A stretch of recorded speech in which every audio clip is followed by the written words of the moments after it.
اعوذ باللہ من الشیطان اللعین الرجیم بسم اللہ الرحمن الرحیم رب اشرح لی صدری ویسر لی امری واحلل عقدۃ من لسانی یفقہوا قولی ان اللہ وملائکتہ یصلون علی النبی یا ایہا الذین آمنوا صلوا علیہ وسلموا تسلیما۔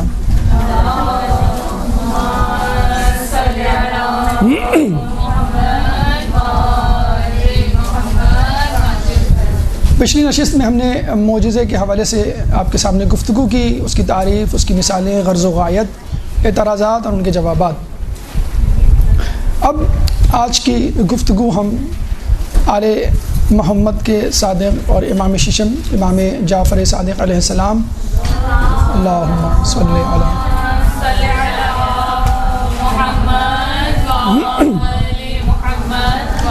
کہ چند معجزات آپ کے سامنے پیش کرنے کی جسارت کریں گے، اور ان معجزات میں ہم نے اپنی پچھلی گفتگو کو یاد رکھنا ہے، یعنی اللہ تعالیٰ نے جو انبیاء کو معجزات دے کر بھیجے ان کی جھلک انشاءاللہ آپ کو نظر آئے گی۔ نمبر ایک، غرض و غایت، دعوی امامت و نبوت، اسی طرح دعوی امامت آپ کو یہاں نظر آئے گا، اور اس کے علاوہ امام کی سپرمیسی، طاقت اور اختیار، اس کی جھلک آپ کو نظر آئے گی۔ ساتھ ساتھ جبر نہ کرنا، لا اکراہ فی الدین کے مصداق، اس معجزے کو، اپنی طاقت کو اپنی حمایت کے لیے زبردستی استعمال نہ کرنا، وہ آپ کو نظر آئے گا۔ رازداری اور فقر نہ جتلانے کے لیے یہ معجزے کرنا، یہ انشاءاللہ آپ کو نظر آئے گا۔ لیکن اس سے بھی بڑھ کر جو اہم ترین چیز ہمیں ان معجزات میں ملتی ہے وہ ہے ایک پیغام۔ امام کے چاہنے کے لیے، چاہنے والے کے لیے ان معجزات میں امام کیا پیغام دینا چاہتے ہیں، اور تقریباً ہر معجزے میں آپ کو کوئی نہ کوئی پیغام ملتا ہوا نظر آئے گا۔ تو سب سے پہلے وہ معجزات جو ابراہیم علیہ السلام سے مشابہ ہیں، اس کے بعد موسیٰ علیہ السلام سے مشابہ معجزات، عیسیٰ علیہ السلام سے مشابہ معجزات، پھر مریم علیہ السلام سے مشابہ معجزات، پھر خود رسول اللہ سے مشابہ معجزات، دوستان آل محمد کے لیے معجزات، اور پھر دشمنان آل محمد کے لیے معجزات۔ انشاءاللہ اسی ترتیب سے ہم آپ کے سامنے یہ معجزات پیش کریں گے۔ سب سے پہلے ابراہیم علیہ السلام سے ملتے جلتے معجزات۔ ایک شخص نے امام سے پوچھا، امام جو اللہ تعالیٰ قرآن میں فرماتا ہے خذ اربعۃ من الطیر، کہ 4 پرندوں میں سے کسی کو پکڑ لو، پرندوں میں سے کسی 4 کو پکڑ لو۔ جب ابراہیم علیہ السلام نے اللہ سے کہا تھا کیف ارنی تحیی الموتیٰ، کہ مجھے دکھا تو صحیح کہ تو زندہ کیسے کرتا ہے۔ اولم تعلم، اللہ تعالیٰ نے کہا کہ اے ابراہیم کیا تم کو ایمان نہیں، تم یہ ہم پہ یقین نہیں رکھتے؟ تو بلا قال بلا ولیطمئن قلبی، بلکہ میں تو اطمینان قلب کے لیے چاہتا ہوں۔ تو اللہ تعالیٰ نے کہا کہ فخذ اربعۃ من الطیر، کہ 4 پرندوں میں سے 4 پرندوں کو پکڑ لو، اور پھر ان کو ذبح کرو، اور پھر ان کے ٹکڑے ٹکڑے کرو، اور پھر ان کو مختلف پہاڑوں پہ رکھ دو۔ تو امام کے سامنے کسی نے پوچھا کہ یہ 4 پرندے کون تھے، کون کون سے 4 پرندے تھے؟ تو امام نے کہا کہ کیا میں تجھ کو وہ معجزہ ہی کر کے نہ دکھا دوں، یعنی پریکٹیکل کر کے دکھا دوں؟ 4 کی بات تو بہت دور کی بات، وہ تو کوئی بھی کہیں سے ڈھونڈ کے بتا سکتا ہے وہ 4 پرندے کیا کون تھے۔ تو امام نے 4 پرندے جمع کیے۔ پہلے جو ہے وہ ابراہیم علیہ السلام کی طرح بالکل مور کو بلایا، تو مور جو ہے وہ چلتا ہوا آ گیا، اس کو ذبح کیا، اس کے ٹکڑے ٹکڑے کیے اور قیمہ بنایا۔ پھر جو ہے وہ کوے کو بلایا، کوہ چلتا ہوا آیا، اس کو ذبح کیا، اس کے ٹکڑے ٹکڑے کیے اور قیمہ بنایا۔ پھر جو ہے وہ باز کو بلایا، اس کے ٹکڑے ٹکڑے کیے۔ پھر جو ہے وہ کبوتر کو بلایا۔ یہ 4 پرندے ذبح کر کے اور ان کی کھال پر الگ کر کے اور ان کو ٹکڑے ٹکڑے کر کے امام نے قیمہ بنایا، خلط ملط کیا، اور پھر جو ہے وہ مور کا سر اٹھایا، مور کو بلایا، تو وہ سارے ٹکڑے جو مور کے موجود تھے اندر وہ اڑ کے مور کے سر کے پیچھے لگ گئے، اور بالکل ایک جس طرح ہم پزل بناتے ہیں وہ مور بن گیا پورا۔ پھر امام نے جو ہے وہ باز کو بلایا، کبوتر کو بلایا، پھر کوے کو بلایا، اس طرح تمام پرندے آئے اور بن گیا۔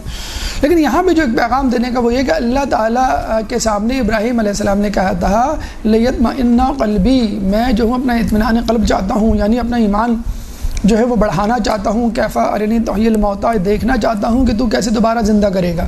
یہاں امام نے یہ نہیں کہا تھا کہ اللہ میں دیکھنا چاہتا ہوں، بلکہ وہ دکھانا چاہ رہے تھے کہ تمہارا ایمان ہمارے اوپر ایسا ہونا چاہیے کہ جیسے امت ابراہیم کا ابراہیم علیہ السلام بھی تھا، نہ کہ ہم اپنا ایمان بڑھانا چاہ رہے ہیں. جیسے مولا علی فرماتے ہیں لو کوشف الغطا ما ازددت یقینا، کہ اگر حجابات ہٹ بھی جائیں تو مجھے میرے ایمان میں اضافہ نہ ہو. بالکل امام کا بھی یہی معاملہ تھا. دوسرا معجزہ جو ابراہیم علیہ السلام سے ملتا جلتا ہمیں ملتا ہے وہ کیا ملتا ہے کہ مولا سے ملنے کے لیے ان کا ایک چاہنے والا، دیکھیں چاہنے والوں کے بھی درجات ہوا کرتے ہیں. تو اب اس واقعے میں آپ کو درجات مل جائیں گے، چاہنے والے کتنی درجات کے ہوتے ہیں، کتنے درجات کے ہوتے ہیں. امام کے پاس ان کا چاہنے والا خراسان ایران سے آیا، سہیل خراسانی، اور کہنے لگا امام آپ قیام کیوں نہیں کرتے، لوگ تیار ہیں اور آپ آ جائیں. یعنی نعوذ باللہ امام تیار نہیں ہیں، لوگ تیار ہیں. جیسے ہم کہتے ہیں اللہ جل کہ ہم تیار ہیں، امام تیار نہیں، خدا نخواستہ.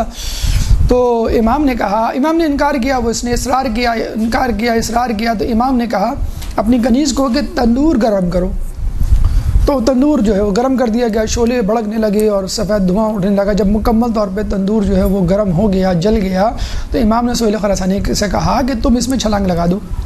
اور وہ گھبرا گیا، امام میں تو آپ کے ماننے والا ہوں، مجھے آپ عذاب دیں گے، مجھے اس عذاب سے باز رکھیں. یعنی یا تو وہ گھبرا گیا کہ شاید امام نے غلط سمجھا، مس انڈرسٹوڈ کیا، یا پھر اس کا ایمان اتنا نہیں تھا کہ وہ آزمائش برداشت کرتا. بہرحال اس نے انکار کر دیا. امام خاموش ہوئے. اسی دوران ہارون مکی امام کے چاہنے والے آئے. امام نے آتے ہی کچھ جگہوں پہ یہ ہے کہ سلام دعا کے بغیر یا سلام کا جواب دیے کے بعد فوراً یہ کہا کہ اس میں چھلانگ لگا دو. اور وہ چپل پہنے ہوئے تھے، تو انہوں نے جو ہے وہ اس میں چھلانگ لگا دی. اور امام نے جو ہے وہ اس تندور کا ڈھکن ڈھک دیا، ڈھکنا، کہ مکمل طور پہ یقین ہو جائے کہ اندر ہی ہیں. اور دوبارہ اپنی گفتگو جو ہے وہ جاری رکھی. سہیل خراسانی سے جو ہے مزید خراسان کے حالات پوچھنے لگے، اور اس طرح حالات پوچھنے لگے جیسے ان کا پرانا محلہ ہو، فلاں کا کیا حال ہے، فلاں جگہ کیسی ہے، فلاں کیا کر رہا ہے، وغیرہ وغیرہ. جب سہیل خراسانی کو یقین ہو گیا، جب اس کی مطلب یعنی یقیناً اس کی پریشانی بڑھ رہی تھی، اور جب اس کو یقین ہو گیا کہ اب وہ جل بھن کر کوئلہ ہو چکے ہوں گے، کون؟ ہارون مکی. امام نے کہا کہ سہیل اب تم جو ہے وہ تندور کی خبر لو کہ تمہارا ساتھی کس حال میں ہے. تو جب اس نے ڈھکن ہٹایا دیکھا تو ہارون مکی آلتی پالتی چار زانو ہو کر بڑے اطمینان سے بیٹھے ہوئے.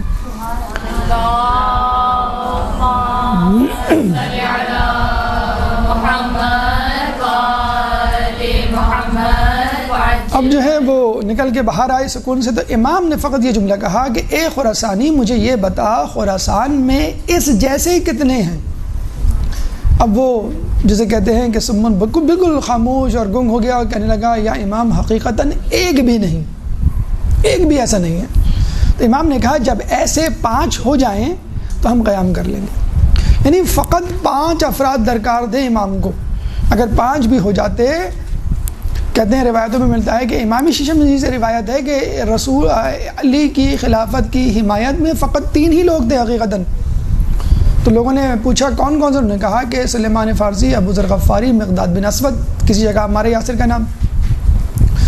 تو لوگ بڑے حیران ہوتے ہیں آج بھی کہ فقط 3 لوگ، اور دشمنان اہل بیت ہمارا مذاق بھی اڑاتے ہیں. تو ایمان کے درجات ہوا کرتے ہیں. تو اسی طرح امام کے زمانے میں امام کے لیے ضروری تھا کہ 5 کم از کم ایسے افراد ہوں ہارون مکی جیسے، پھر امام قیام کریں گے. ایک اور جگہ آتا ہے کہ امام جا رہے تھے تو دیکھا چند بھیڑیں امام کے پیچھے سے گزری سامنے سے. تو امام نے کہا کہ کاش ہمارے چاہنے والے حقیقتاً جو چاہنے والے ہیں وہ اتنے ہی ہوتے، یعنی اتنی بھیڑوں کے برابر. تو راوی کہتا ہے کہ میں نے آگے جا کر ان بھیڑوں کو گنا تو وہ 17 نکلی، یعنی 17 بھی نہیں تھے. تو بہرحال امام کے چاہنے والے، امام کے ماننے والے 3 ہوں، 5 ہوں، 17 ہوں، اس وقت اللہ تعالیٰ کا غیظ و غضب اتنا بڑھ گیا ہے کہ یہ تعداد 313 کر دی گئی ہے کہ جب تک کم از کم یہ 313 نہیں ہوں گے امام کا ظہور نہیں ہوگا. حقیقت میں حقیقت حال یہی ہے کہ بظاہر ہماری زبان تو کہتی ہے کہ ہم امام کا انتظار کر رہے ہیں، منتظر ہیں، امام ہیں اور امام کو ظہور کر جانا چاہیے، بس بہت ہو چکی اور بہت ظلم ہو گیا. اگر ہم اپنی زندگیوں پہ نظر ڈالیں، فقط یہ ماہ رمضان جو گزرا ہے، ماہ رمضان کے بعد جو ہماری زندگیوں میں تبدیلی آئی ہے، کہ یہ تبدیلی ہم سے نہیں کہہ رہی کہ تمہیں شرمندہ ہونا چاہیے کہ تم ماہ رمضان میں کیا تھے اور ماہ رمضان کے بعد کیا ہو. کہاں گئے وہ روزے, کہاں گئی وہ شب داریاں, کہاں گئی وہ قرتیں, کہاں گئی وہ اذکار, کہاں گئے وہ نیکیاں, تسبیح, وہ تحلیل, وہ سب چیزیں کہاں چلی گئیں؟ تو حقیقت میں امام کے ماننے والے ٹھیک ہے چاہنے والے ہوں گے, لیکن حقیقت میں جو معیار ہے, میزان ہے, جو ریکوائرمنٹس ہیں, وہ بہرحال 313 کی ابھی تک پوری نہیں ہوئی. بہرحال ایک اور واقعہ میں ملتا ہے کہ منصور دبانقی نے ایک دفعہ آپ کے گھر کو نظر آتش کروا دیا. کہتے ہیں سب لوگ گھر سے بھاگے اور تمام لوگ اس کو آگ کو بجھانے لگے, اور امام بڑے اطمینان سے اندر گھر میں کھڑے ہوئے تھے. امام کے چاہنے والے بھی اور امام سے جلنے والے بھی ارد گرد کھڑے ہوئے. امام سے پوچھا, امام آپ نکلے نہیں, خدا نہ خواستہ آپ کو. تو امام نے کہا مجھے آگ گزند نہیں پہنچا سکتی, میں فرزند ابراہیم جلیل ہوں, اس لیے اطمینان سے کھڑا ہوا تھا. تو بڑے افسوس کا مقام ہے کہ جس نبی نے امت کو جہنم کی آگ اور ان کے شعلوں سے بچایا ہو, وہی امت کبھی آپ کے بیٹے کے گھر کو نظر آتش کرتی ہے اور کبھی آپ کی بیٹی کے در کو. حالانکہ حقیقت میں دیکھا جائے تو یہ وہ لوگ ہیں کہ جو نبی کے گھر کو, نبی کی بیٹی یا بیٹے کے گھر کو نظر آتش نہیں کر رہے, بلکہ یہ وہ آگ ہے جو اپنے لیے وہ لے کے جا رہے ہیں خدا کے پاس, کہ جب خدا پوچھے گا تم کیا لے کر آئے تو وہ کہیں گے ہم اپنے لیے آگ لے کر آئے, تو اللہ تعالیٰ ان کو وہاں بھیجے گا جہاں پر آگ ان کی منتظر ہوگی. تو بہرحال یہ پرندے کے معجزات اور آگ کے معجزات اس بات کی دلیل ہے کہ ہمارے امام ابراہیم علیہ السلام کی طرح, ہمارے امام دیگر انبیاء کی طرح اللہ تعالیٰ کے منتخب شدہ افراد ہیں, اور ان کو دنیا والے اس وقت تک گزند نہیں پہنچا سکتے چاہے وہ کتنے ہی طاقتور کیوں نہ ہو, جب تک خدا نہ چاہے.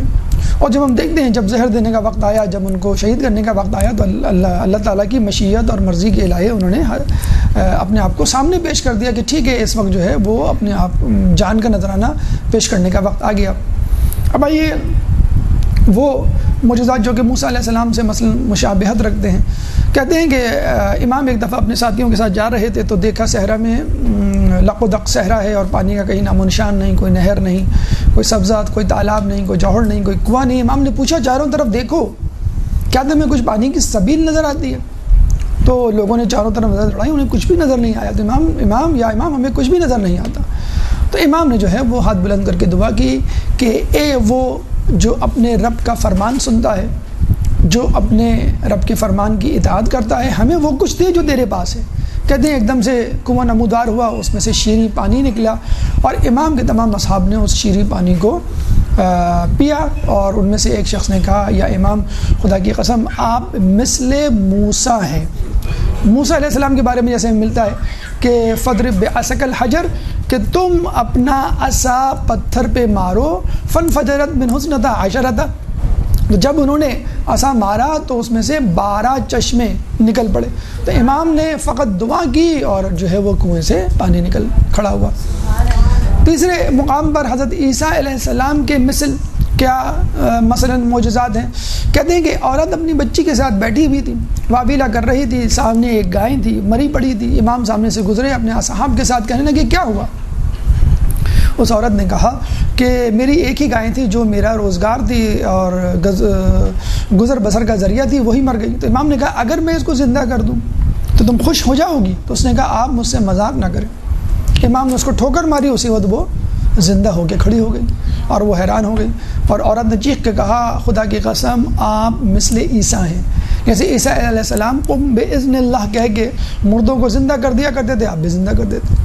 اور اسی طرح ایک زندہ کرنے کے حوالے سے ایک شخص آیا امام کے پاس, آپ سے ایک مسئلہ پوچھا جانے لگا. امام نے کہا کہ تم شعراء حضرات, یا غالباً ایک جگہ آیا کہ فتنہ پرور لوگ علم کی طرف کیوں نہیں آتے؟ یعنی ہو سکتا ہے وہ شاعر ہو یا کوئی فتنہ پرور شاعر ہو, فتنہ پرور شخص ہو جو دیگر علوم تو سیکھتا ہو لیکن امام سے علم نہیں حاصل کرتا ہو. اور ہوتا ہے آج کل کے زمانے میں, آپ نے دیکھا ہوگا بہت سارے علامہ اور بہت سارے سو کالڈ اسکالرز ہوتے ہیں جو حقیقی علم ہے, اہل بیت کی طرف سے, قرآن کی طرف سے دیا ہوا علم ہے, وہ حاصل نہیں کرتے. اس نے نعوذ باللہ ایک تنزن انداز سے امام سے پوچھا کیا آپ امام ہیں؟ یعنی اگر آپ امام ہیں تو ٹھیک ہے میں آپ سے علم حاصل کر لیتا ہوں. تو امام نے کہا ہاں ہم امام ہیں. تو اس نے کہا کہ اچھا اگر آپ امام ہیں تو کوئی نشانی دکھائیں, یعنی معجزہ دکھائیں. تو امام نے کہا کہ تم جو کچھ مجھ سے پوچھنا چاہتے ہو پوچھ لو, میں اس کا جواب دوں گا. یہ بھی ایک بہت بڑی جسے کہتے ہیں کہ دلیل ہے، ایک معجزاتی دعویٰ ہے کہ جو خود امیر المومنین نے کیا تھا، سلونی سلونی قبل ان تفقدونی، اور یہ دعویٰ یا تو امیر المومنین کر سکتے ہیں، یا ان کے جد کر سکتے ہیں، یا ان کی اولاد کر سکتی ہے، اور کوئی نہیں کر سکتا۔ چنانچہ اس شخص نے سوال تو نہیں پوچھا، بلکہ اس سے بڑی مشکل امام کے سامنے رکھ دی کہ میرا بھائی ابھی ہی چند دنوں پہلے فوت ہوا ہے، میں چاہتا ہوں کہ آپ اس کو زندہ کر دیں۔ امام قبرستان گئے اور قبرستان میں کھڑے ہو کے جو ہے وہ دعا کی، تو باذن اللہ اس کا بھائی زندہ ہو گیا، قبر سے نکلا، اور قبر سے نکلتے ہی کہا یا اخی اتبعہ ولا تفارقنی، اے میرے بھائی ان کی اتباع کرو اور ان کو کبھی نہیں چھوڑنا۔ یعنی اس بھائی نے زندہ ہو کے بھی کیا کہا کہ دیکھو تم جس بارے میں اس اتباع کا شکار ہو وہ چھوڑ دو، اور فوراً اس شخص کی جس کو تم نے آزمایا ہے، جس سے معجزے کی جسے کہتے ہیں کہ تم نے دلیل مانگی تھی، وہ بھی تم کو مل گئی ہے، اب تمہارے اوپر لازم ہے کہ تم اس کی اتباع کرو۔ تو مردوں کو زندہ کرنا باذن اللہ عیسیٰ علیہ السلام کا معجزہ تھا، اور وہ ہمارے امام میں بھی نظر آتا ہے۔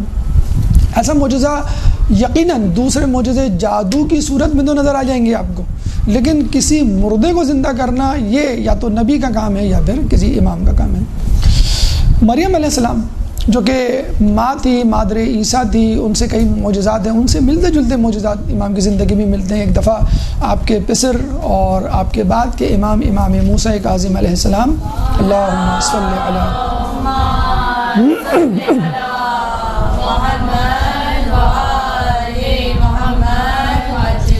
سردی سے کپاتے ہوئے آپ کے پاس آئے، بیٹھے، اصحاب بیٹھے ہوئے تھے، کہنے لگے بیٹا آپ کی کیا حال ہے؟ کہنے لگا بابا میں ٹھیک ہوں۔ کہنے لگے بیٹا کچھ چاہیے؟ عموماً جب آدمی بخار میں مبتلا ہوتا ہے، بیمار ہوتا ہے، تو کچھ ایسی چیز کھانے کا جی چاہتا ہے کہ جو منہ کا ذائقہ جو ہے وہ صحیح کرتے۔ انہوں نے کہا مجھے انگور و انار چاہیے۔ اچھا وہ موسم نہیں تھا انگور و انار کا، اصحاب پریشان ہو گئے کہ انہوں نے، اچھا بخار میں اکثر آپ نے دیکھا ہے آدمی جو ہے ایسی فرمائش کر دیتا ہے کہ گھر والے جو ہے وہ تھوڑے سے دنگ رہ جاتے ہیں، پریشان ہو جاتے ہیں۔ اور جب بھی کہا گیا کہ بیمار، مسافر اور غالباً روزہ دار کے حوالے سے کہ ان کی چڑچڑاہٹ پہ غصہ نہیں کرنا چاہیے، ان کو غصہ آ ہی جاتا ہے، تو امام نے اپنے صحابی کو کہا کہ جاؤ میرے باغ سے یہ دونوں چیزیں لے آؤ۔ اب وہ صحابی پریشان، یا امام اس موسم میں انگور اور انار میں کہاں سے لاؤں؟ کہ تم جاؤ تو صحیح۔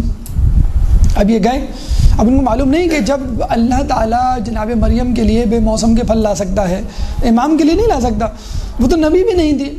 اب یہ گئے باغ میں، ڈھونڈنے لگے میں کس جگہ جاؤں، تو سامنے ہی ایک درخت نظر آیا جس میں بیک وقت انگور بھی تھے، انار بھی تھے، ایک ہی درخت میں۔ اچھا اب آج کل کی سائنس اس کو پروف کر رہی ہے، جینیٹیکلی ہم ایسے پھل اور ایسے پودے لگانے میں کامیاب ہوئے ہیں کہ جس میں ایک ہی وقت میں ایک ہی درخت میں ٹماٹر اور آلو مثلاً جسے کہہ سکتے ہیں آ سکتے ہیں۔ بہرحال وہ ذائقہ تو وہ نہیں ہوتا جو ہونا چاہیے نیچرل، لیکن جینیٹیکلی انجینئرڈ ایسے بھٹے بھی آ گئے ہیں جو کلرڈ قسم کے بھٹے ہیں، مطلب پیلے نہیں، اس میں رنگ برنگے دانے ہیں، جیسے آپ کا جو ہے وہ آئس کریم کا کلر ہوتا ہے۔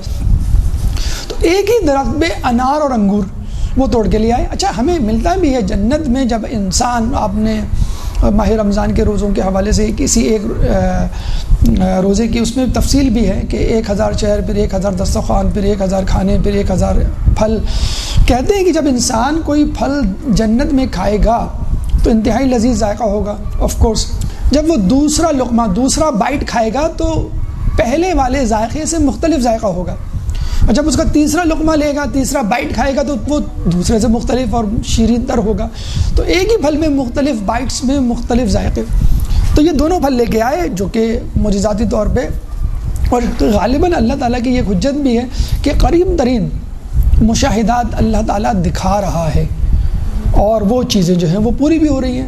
جیسے کہ ابھی ریسنٹلی ایک ویڈیو وائرل ہوئی ہے یوٹیوب پہ، جس میں ایک ایسا چھوٹا سا گیجٹ ہے پین کے سائز کا، کہ جس میں وہ بات کر رہا ہے انگلش میں، اور اس بات کو عربی میں، اسپینش میں، فرینچ میں، چائنیز میں، جاپنیز میں دوسرا آدمی سن رہا ہے۔ ایگزیکٹلی جو وہ کہہ رہا ہے اس کو عربی اور دوسری 43 لینگویجز کا گیجٹ ہے۔ اب آپ کو کوئی دوسری تیسری زبان سننے کی ضرورت نہیں ہے، وہ پین لے کر اپنی پاکٹ میں آپ چلے جائیں ایئرپورٹ پہ یا کسی بھی غیر ملک، اور جو بات کہنی ہے وہ آپ کہیں، جیسی آپ مائک پین اس کے سامنے کریں گے، بائی دا ٹائم وہ اس کو ٹرانسلیٹ کر چکا ہوگا اپنی زبان میں۔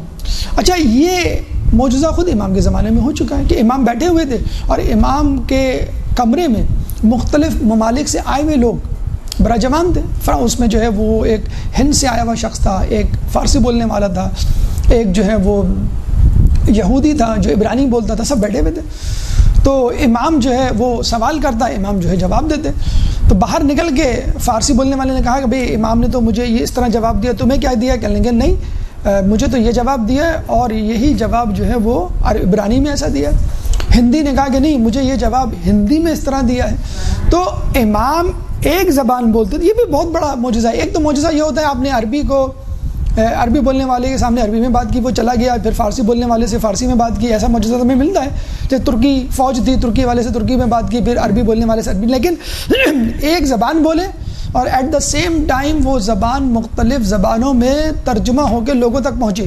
گیجٹ کے ذریعے تو ممکن ہے آج کل کے دور میں، لیکن امام نے اس کو بغیر وسیلے کا. اگر وہ یہ کہا کہ بھائی یہ کون سی بڑی بات ہے، یہ تو سائنس بھی ابھی کر سکتی ہے، لیکن یو نیڈ این ایپریٹس. آپ کو ایک گیجٹ کی ضرورت ہے، ایک پین کی ضرورت ہے. امام کے زمانے میں جب امام آئیں گے تو ان کے ماننے والے مشرق سے مغرب رابطہ کر لیں گے اپنے ہاتھوں پر. تو لوگ کہیں یہ کون سی بڑی بات ہے، موبائل سے کر سکتے ہیں. آپ موبائل سے کر سکتے ہیں، بغیر موبائل کے نہیں کر سکتے. طی الارض، آپ ایک جگہ سے دوسری جگہ پہنچ سکتے ہیں. آپ کو پاسپورٹ کی ضرورت نہیں، آپ کو ویزے کی ضرورت نہیں، آپ کو ایروپلین کی ضرورت نہیں، کسٹمز تلاشی کی ضرورت نہیں، چلنے کی ضرورت نہیں. بس اب ایک قدم اڑاتے ہیں اور چلے جاتے ہیں. تو امام کے جو معجزات تھے وہ گیجٹس اور وسائل سے ماورا ہیں. جیسے ہم نے کہا کہ معجزہ کہتے ہی اسے ہیں کہ جو حسی اور عقلی منطقوں اور ادراک سے بالکل ماورا ہو. بہرحال تو وہ افراد و اصحاب جو ہیں وہ 2 پھل لے کر امام کے سامنے آ گئے. اسی طرح ایک ملتا جلتا بے موسم کے پھل یا کہہ لیجئے کہ حیرت انگیز طور پہ وسائل کا نمودار ہونا. امام ایک دفعہ حج کے موقع پہ ابو قبیس نامی پہاڑ پر چڑھے ہوئے تھے اور ایک شخص ان کے پیچھے کھڑا ہوا تھا. وہ جانتا نہیں تھا، ابو لیث سعدی اس کا نام تھا. وہ جانتا نہیں تھا یہ کون صاحب ہیں، بزرگ کیا ہیں. تو وہ دعا مانگ رہے تھے، ہاتھ بلند کر کے کہہ رہے تھے یا رب یا رب یا رب، اور اتنی مرتبہ کہا کہ ان کی سانس ٹوٹ گئی. پھر انہوں نے کہا یا ربا ہو یا ربا ہو یا ربا ہو یا ربا ہو، اتنی مرتبہ کہ ان کی سانس بھر گئی. پھر اس کے بعد انہوں نے کہا یا حیو یا حیو یا حیو، اتنی مرتبہ کہ ان کی سانس ٹوٹ گئی. پھر کہا یا رحیم یا رحیم یا رحیم، اتنی مرتبہ کہ ان کی سانس ٹوٹ گئی. پھر کہا یا رحمان یا رحمان 7 مرتبہ. اور پھر کہا کہ اے اللہ مجھے انگور دے، مجھے انگور کی طلب ہے. اے اللہ میرا لباس بوسیدہ ہو گیا ہے، میرے لیے لباس کا بندوبست کر. اسی وقت کہتے ہیں کہ ایک ٹوکری آئی جس میں انگور بھرے ہوئے رکھے ہوئے تھے اور 2 چادریں آئیں لباس کے لیے. تو امام جیسے ہی انگور کھانے لگے، پیچھے جو شخص کھڑا ہوا تھا ابو لیث سعدی کہنے لگے، پہچان تو نہیں تھا، کہنے لگا کہ اے شخص مجھے بھی انگور کھانے کو دے، تیری دعا میں میں نے آمین کہا تھا، میں بھی تیری دعا میں شامل تھا. تو امام نے یہ نہیں کہا کہ تو کون اور تیری اوقات نعوذ باللہ کیا، لیکن امام نے اس کو اپنے ساتھ شریک کیا. اور جیسے خدا خود شریک کرتا ہے فرشتوں کو، انا نحن نزلنا الذکر و انا لہ لحافظون، کہ ہم اس کو اتارنے والے ہیں. انا نزلنا کہنا چاہیے تھا کہ میں نے اتارا، نحنو یعنی ہم نے اتارا. فرشتوں کو اپنی ٹیم میں شامل کرتے ہوئے، بھئی ایک ٹیم ورک ہے. جیسے ہم دیکھتے ہیں نا اداروں میں، اسکولوں میں، کالجوں میں کہا جاتا ہے بھئی ہمارا ادارہ یا اسکول جو ترقی کر رہا ہے، مدرسہ جو ترقی کر رہا ہے، ایک ٹیم ورک ہے. حالانکہ بعض اوقات ایک یا چند لوگوں کا کام ہوتا ہے، لیکن اللہ تعالیٰ بہرحال تو اس کو انگور کھانے کو دی اور جاتے ہوئے اس کو چادر بھی دی. نیچے اتر کے اس نے پوچھا بھی کون بزرگ ہے، تو بتایا کہ بھئی یہ ہمارے امام ششم، امام جعفر صادق علیہ السلام وقت کے امام ہیں. تو کہنے کا مقصد یہ ہے کہ بعض اوقات لوگوں سے پوچھا جائے، لوگوں سے کہا جائے کہ بھئی اللہ سے مانگے، تو بھئی ہم تو جنت مانگیں گے، جنت میں امام کا پڑوس مانگیں گے، بھئی ہم اپنی معاشی درستی کے لیے بھی کچھ مانگیں. ایک صاحب بزد لیکن بھئی دنیاوی چیز میں نہیں مانگوں گا اللہ تعالیٰ سے. تو جب امام انگور مانگ رہا ہے، امام لباس مانگ رہا ہے، تو آپ کے لیے کیا ہے؟ نعوذ باللہ امام سے زیادہ، امام سے کم محتاج ہے یا امام سے زیادہ قدرت رکھتے ہیں؟ کیا آپ ان چیزوں سے ماور؟ ہم زیادہ جسے کہتے ہیں کہ ان چیزوں کے متلاشی اور متمنی ہیں کہ ہمیں یہ چیزیں ملیں. اس میں کوئی قباحت نہیں. آپ اپنی امی سے، اپنے ابو سے، اپنے بڑے بھائی سے، اپنے شوہر سے، اپنے بزرگ سے، خاندان کے کوئی چیز مانگتے ہیں تو اس میں کیا قباحت کہ میں پاس ہو جاؤں تو آپ میرے لیے یہ انتظام کر دیں، عید آ رہی ہے تو مجھے ایسا جوڑا چاہیے. تو اللہ تو ان کو دینے والا ہے، تو اللہ ہمیں نہیں دے گا. تو ربنا آتنا فی الدنیا حسنۃ وفی الآخرۃ حسنہ، اے اللہ مجھے دنیا میں بھی دے اور آخرت میں بھی دے. جسے کہتے ہیں نا کہ جو دنیا مانگے گا اس کو دنیا ملے گی، جو آخرت مانگے گا اس کو آخرت ملے گی، جو دونوں مانگے گا اس کو دونوں ملے گی. تو اس میں کیا قباحت ہے کہ آپ دونوں ہی مانگ لیں؟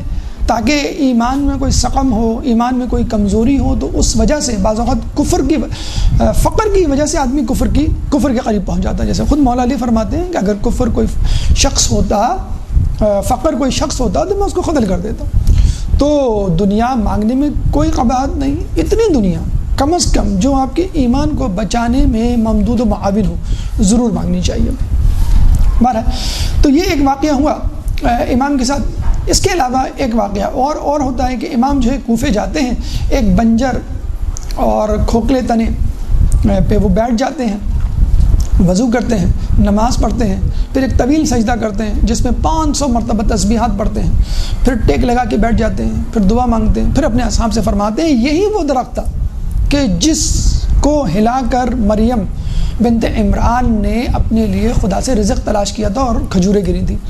پھر امام جو ہے وہ کہتے ہیں اسی درخت یا کسی دوسرے درخت کو دیکھ کے دعا کرتے ہیں کہ اے وہ جو اللہ کے فرمان کو سننے والا ہے اور اس کی اطاعت کرنے والا ہے، ہمیں وہ کھلا جو اللہ نے تیرے اندر قرار دیا. اور کہتے ہیں کہ وہ درخت جو ہے سرسبز و شاداب ہو جاتا ہے اور کھجوروں اس میں سے پک کے گرنے لگتے ہیں اور صاحب اس سے مستفید ہوتے ہیں. اسی طرح کا ایک واقعہ کہ وہ جا رہے تھے رستے میں، لوگوں کو پیاس لگی، امام نے ٹھوکر ماری تو چشمہ ابل پڑا، نہایت شیریں اور ٹھنڈا جسے کہتے ہیں پانی پیا، اور امام نے جو ہے وہ اس درخت پہ ہاتھ پھیرا تو کہتے ہیں کہ وہ درخت سرسبز ہو گیا اور 32 قسم کی کھجوریں ایک ہی درخت پر. آج بھی بہت ساری قسم کی کھجوریں آپ دیکھتے ہیں، تو 32 قسم کی کھجوریں اسی ایک درخت پہ لگیں اور ان انواع قسم کی کھجوروں کو امام کے اصحاب نے تناول فرمایا.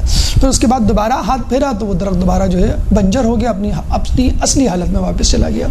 تو یہ جناب مریم بنتے عمران سے ملتے جلتے واقعات، موسیٰ علیہ السلام اور عیسیٰ علیہ السلام. اب خود رسول اللہ سے ملتے جلتے دو معجزات آپ کی سماعت کی نظر. ایک درود پڑھ دیں محمد والے محمد.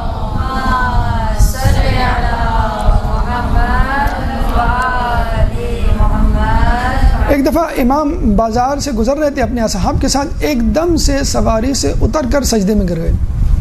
طولانی سجدہ کیا، واپس اٹھے تو لوگوں نے کہا امام آپ نے سجدہ کیوں کیا؟ تو امام نے کہا کہ مجھے خدا کی نعمت یاد آ گئی تھی اس لیے میں نے سجدہ کیا اس کا شکرانے کے لیے.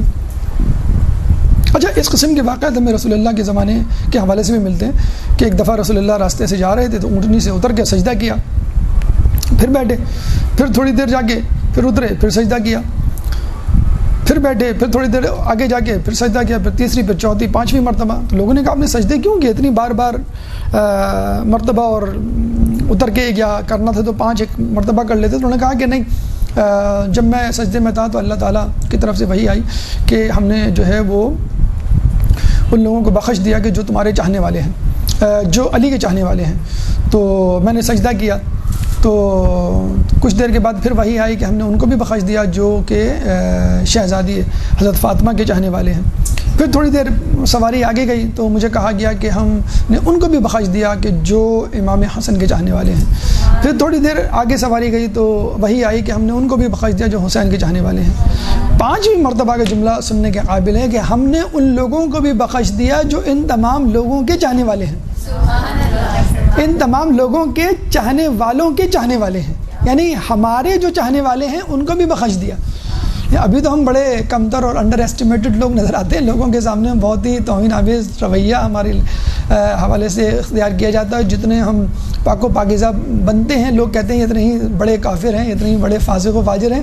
تو ہماری قدر و قیمت اس وقت ظاہر ہوگی کہ جب ہمارے چاہنے والے، اہل بیت کے چاہنے والے تو بہت دور کی بات، یعنی اہل بیت کے چاہنے والوں کے چاہنے والے جنت میں جائیں گے.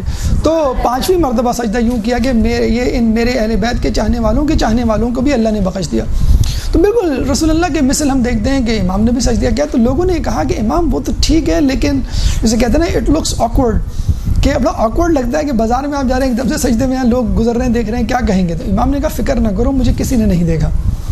تو امام میں یہ خصوصیت ہوتی ہے کہ جہاں اس قسم کی پوزیشن آ جائے جہاں پر ان کے ماننے والے پریشان ہو جائیں کہ امام کی وجہ سے ہمیں ذلت کا اور لوگ جو ہے استہزاء نہ کرے، تو امام نے کہا تم فکر نہ کرو. اسی طرح کا واقعہ ہمیں خود رسول کے بارے میں ملتا ہے.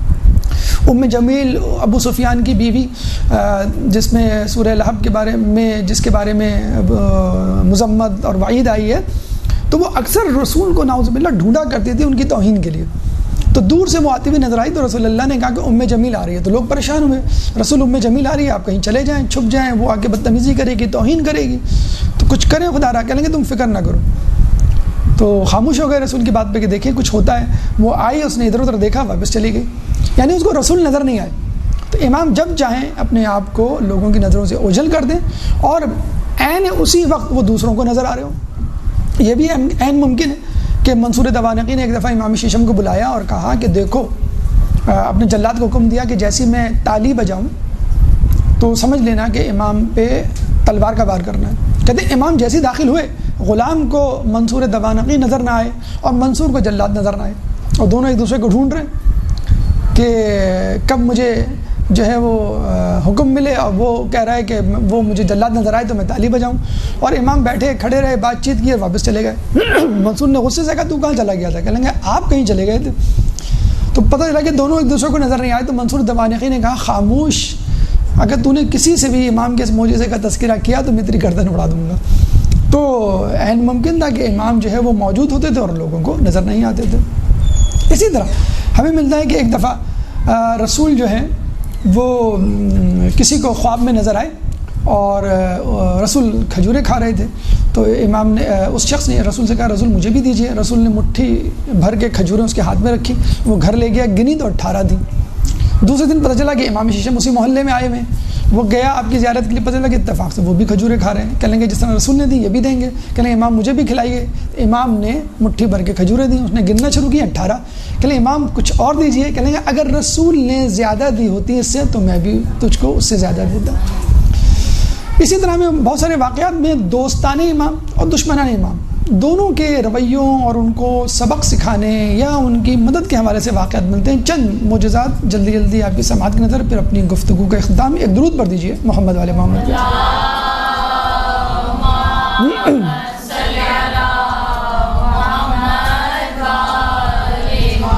ایک دلچسپ واقعہ ملتا ہے اور یہ ہمارے لیے بہت بڑا پیغام ہے، نصیحت ہے، حکمت ہے، کہ ایک شخص امام کے پاس آیا اور 10,000 دینار دے کر کہا یا امام مدینے میں اس سے ایک مکان خرید لیں میرے لیے، جب میں حج سے واپس آؤں تو سفر سے واپس آؤں تو وہ مکان اپنی رہائش کے لیے اختیار کر لوں۔ تو یہ گیا تو امام نے وہ تقسیم کر دیے غریب غربا میں۔ جب واپس آیا کہنے لگا امام مکان خرید لیں؟ کہنے ہاں خرید لیا، یہ اس کی دستاویز ہے۔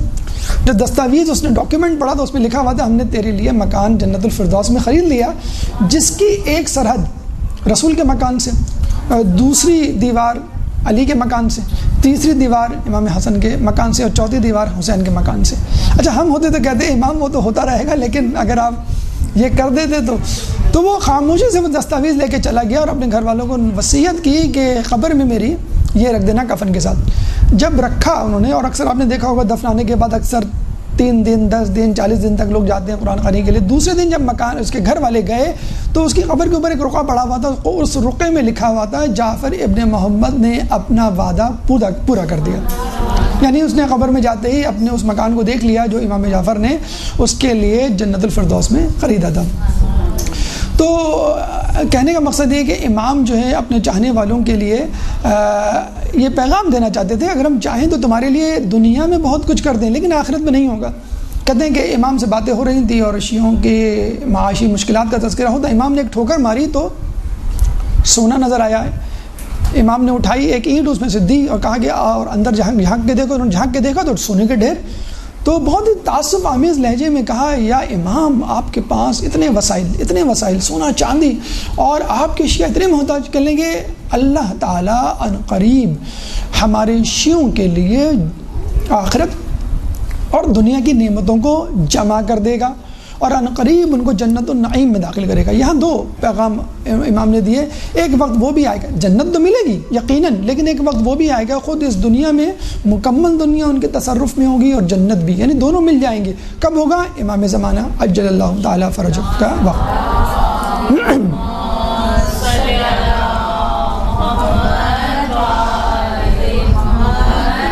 دشمنان آل محمد کے حوالے سے بس چند معجزات، پھر اپنی گفتگو اختتام کو کہتے ہیں کہ امام کے زمانے میں امام کی توہین کے در پہ رہنے والے بھی موجود رہتے تھے، اور خصوصاً اس میں قابل مذمت اور قابل ذکر وہ لوگ تھے کہ جو کچھ علم حاصل کر لیتے تھے، کچھ عبادت کر لیا کرتے تھے، تو اپنے علم اور عبادت کی بنیاد پر یہ سمجھا کرتے تھے کہ ہم امام سے اوپر چلے گئے۔